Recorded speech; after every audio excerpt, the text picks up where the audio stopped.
Ma question s'adresse au garde des Sceaux, ministre de la Justice, et concerne la politique carcérale et pénitentiaire de notre pays. D'abord, une pensée pour les 2 surveillants qui ont perdu la vie.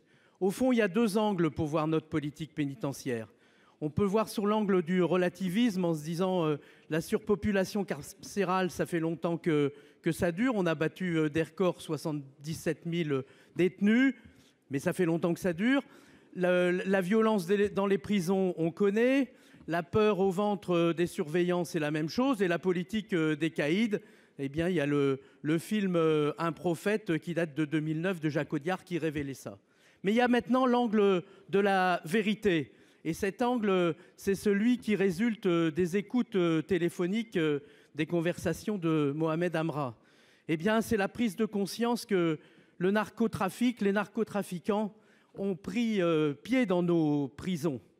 C'est la pieuvre qui a gagné du terrain et ça fait écho au rapport sénatorial. Mais pire, le narcotrafic est quelquefois, et là on l'a vu, organisé dans les prisons.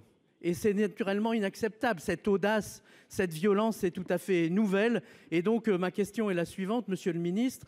N'y a-t-il pas urgence d'une remise à plat ? Quel protocole d'accord le 10 juin prochain et quelle est votre vision de la politique pénitentiaire ? Je vous remercie. Oui, merci monsieur le ministre. On a une obligation collective, une responsabilité individuelle de faire preuve de volontarisme, car les prisons, ce sont les fleurs noires de notre société. C'est le miroir, ça raconte une histoire. Et je crois qu'en la matière, on n'a pas le droit à la facilité. Et j'aime cette citation de Jean-Paul Sartre. La facilité, c'est le talent qui joue contre nous. Je vous remercie.